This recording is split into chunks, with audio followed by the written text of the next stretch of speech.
Every successful person in this world has jumped.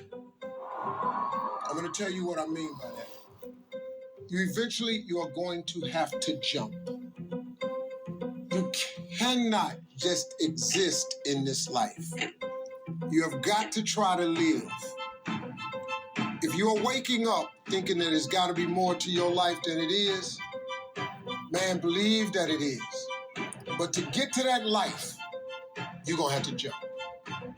Now, I'll tell you why I call it jumping. See, God, when he created all of us, he gave every last one of us a gift at birth. He never created a soul without endowing them with a gift. You just got to quit looking at gifts as running, jumping, sing, and dance. It's more than that. It's if you know how to network, if you can connect dots, if you draw, if you teach. Some of y'all fry chicken better than anybody else, bake pie. Some of you cut hair, color hair.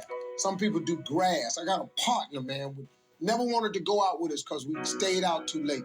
Come on, man, go out with. Now I got to get up early, mom, cutting Miss Johnson grass. We kept laughing at this dude, cutting grass. How much they pay you? He got a landscaping company in Cleveland worth $4 million. Because all he do is cut grass. But he was gifted at it. I got a partner on a detail shop, make $800,000 a year, detailing cars. He got 6 mobile trucks running around. $800,000 a year. All he do is detail cars. That's his gift. That's what he loved to do. You've got to identify that gift. Now listen to me.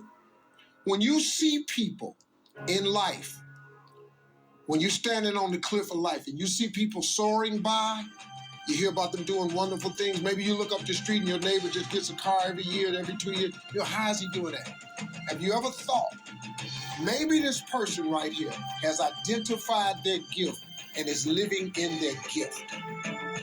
Because your Bible says, your Bible says your gift will make room for you. Your gift, not your education. You go get an education, that's nice. But if you don't use your gift, that education only gonna take you so far.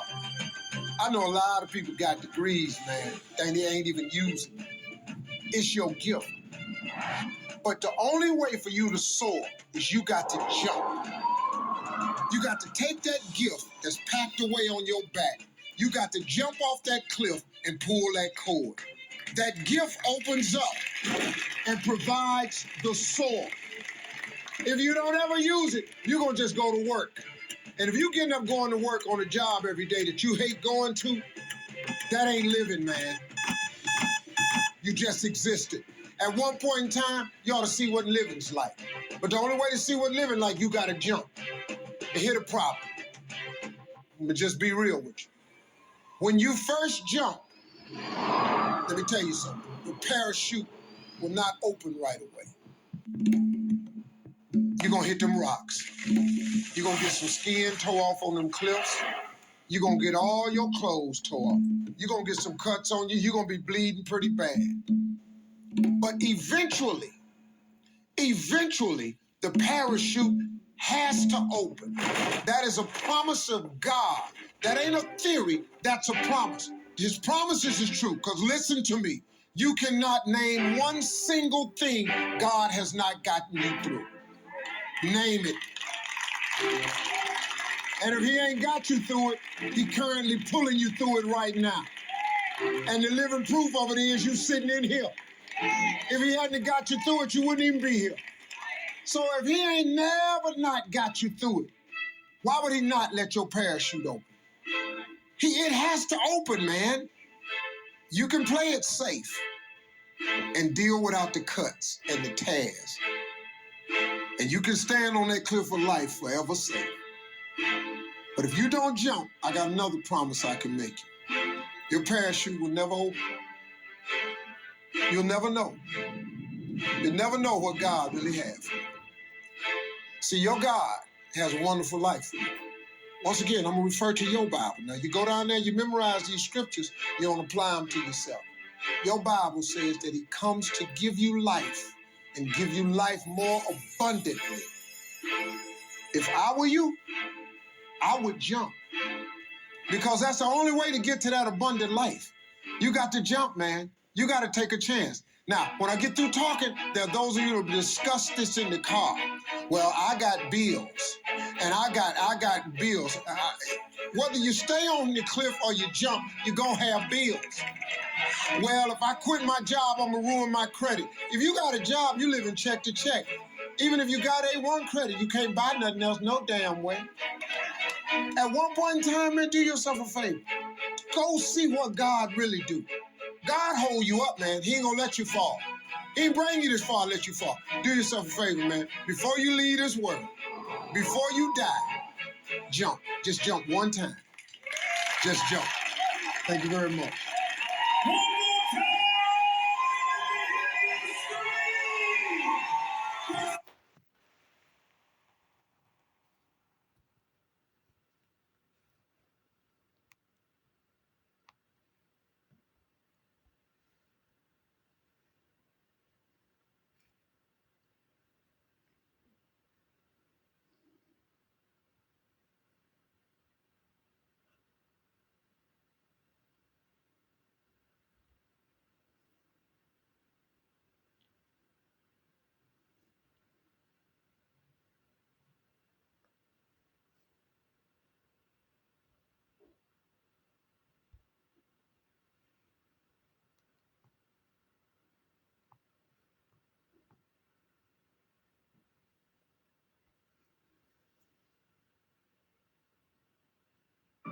This is yours.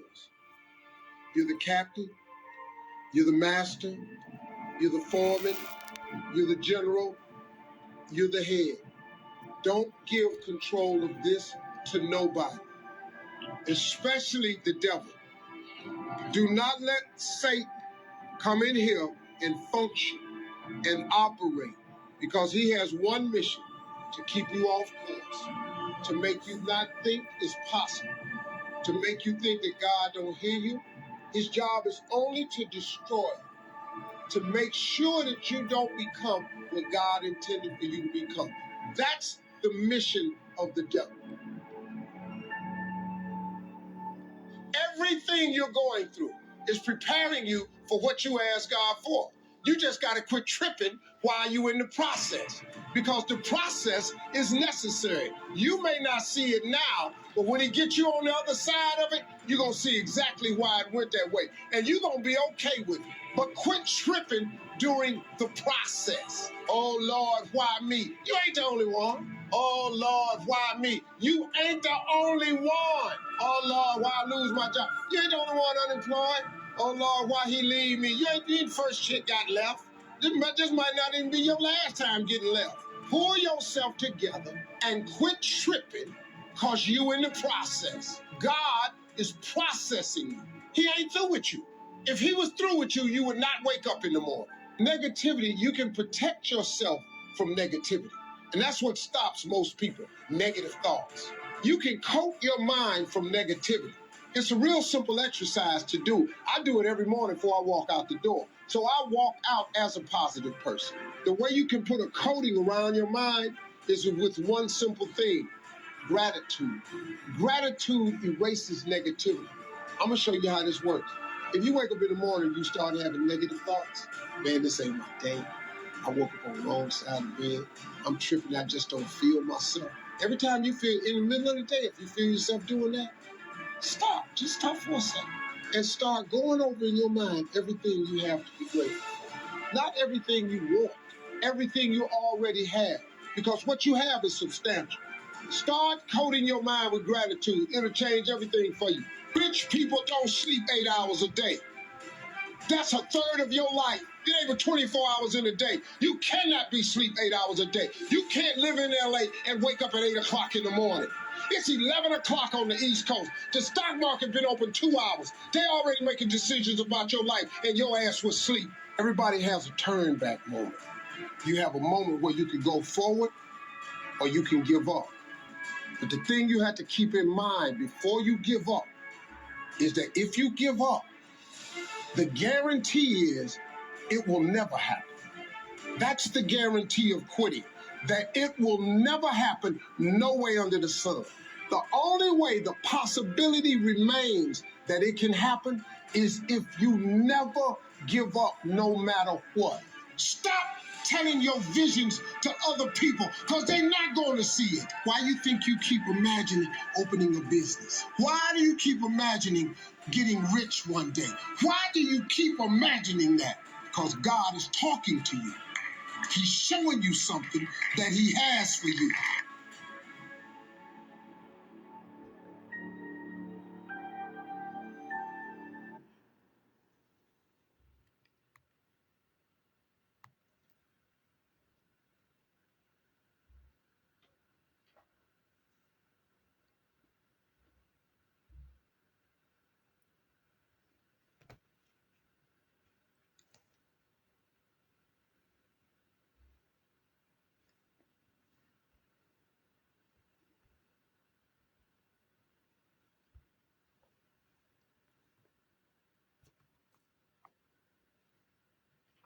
You have got to change the way you think. It is the whole determining factor of where you go in life. We are all where we are today because we thought ourselves to this position. If you don't like the position, think yourself out of it. Your brain is divided into two halves: positive and negative, good and evil. It don't function on nothing else. Ain't no neutral ground in your brain. It's either positive and good or negative and evil. Each half of your brain has millions of factory workers on each side. You got 1 million factory workers on the positive side. You got 1 million factory workers on the negative side. At the forefront of each one of those factories in your brain is a foreman. You got foreman positive and you got foreman negative. You are in charge. You're the boss of the factory. Guess what? We are how we think. You can't make a world, but you can make your own world. So now, since your brain is in two halves, let me show you how this works. You wake up in the morning and you say, man, I don't feel myself today. I got up on the wrong side of the bed. I'm not a morning person. Foreman negative hears that. He steps to the front. He said, what did you say? You say, I said I woke up on the wrong side of the bed today. I'm not myself. I'm not a morning person. He says, you got it right away. He said, hey, the boss just woke up and said he's not a morning person. He's having a bad day today, and he ain't feeling himself. Let's get to work. The 1 million factory workers start producing thoughts to justify what you just said. So now guess what? Man, I hate my alarm clock went off this morning. I got to get out here in this traffic. I'm gonna drive down here to there. I don't even like these people on my job. I can't stand this car. I'm finna get in this morning. Sure wish I had a new car, but I'm driving this ragged ass car. And on and on and on. And your day starts tumbling into what you ordered at the top of the day. You can wake up in the morning and you say, you know what? Today is going to be a great day today. I expect something really good to happen for me today. He said, what did you say? You say, I said I'm having a great day today. I expect something good to happen today. Foreman positive turns around and goes, all right, let me have your attention. Steve's having a great day today. He's